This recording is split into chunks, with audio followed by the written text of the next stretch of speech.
मिथिला धाम छै, अपन मिथिला धाम छै। जाहि धरती पर सिया विराज, अपन मिथिला धाम छै, अपन मिथिला धाम छै।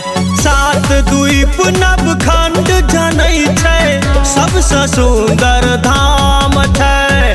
सात द्वीप नवखंड जानै छै, सबसे सुंदर धाम छै। जाहि धरती पर सिया विराजे, अपन मिथिला धाम छै, अपन मिथिला धाम छै।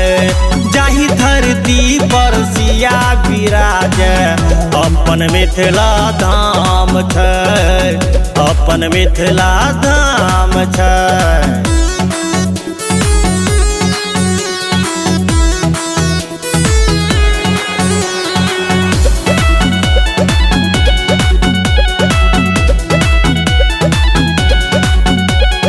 कमला कोसी भूत ही बलान, छम छम निस दिन बहै छै। विद्यापति के अंगना दलान, ज्ञान के ज्योति जरै छै।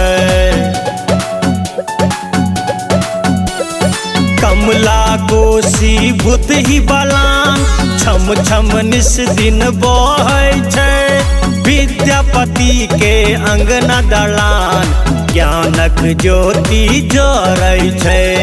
जनक जानकी गौरव हमर, जग में के नहीं जानै छै। जनक जानकी गौरव हमर, जग में के नहीं जानै छै। जाहि धरती पर सिया विराजे, अपन मिथिला धाम छै, अपन मिथिला धाम छै। जाहि धरती पर सिया विराजे, अपन मिथिला धाम छै, अपन मिथिला धाम छै।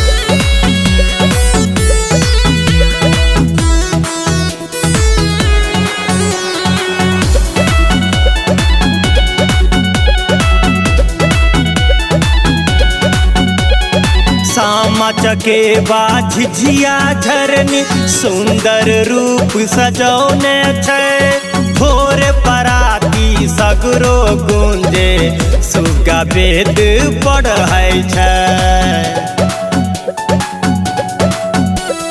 सामा चकेबा झिझिया झरनी, सुंदर रूप सजौने छै।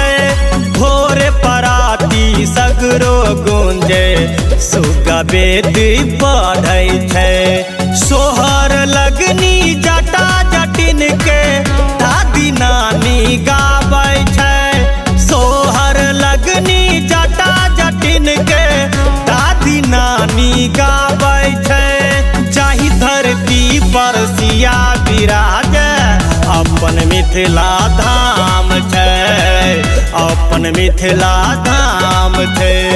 जाहि धरती पर सिया विराजे, अपन मिथिला धाम छै, अपन मिथिला धाम छै।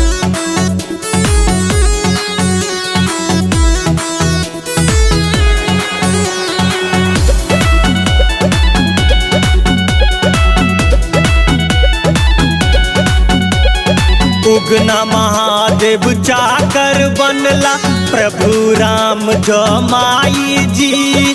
राजा बलि के आंगन एला, वामन विष्णु अवतारी। उगना महादेव चाकर बनला, प्रभु राम जमाई जी। राजा बलि के आंगन एला, वामन विष्णु अवतारी।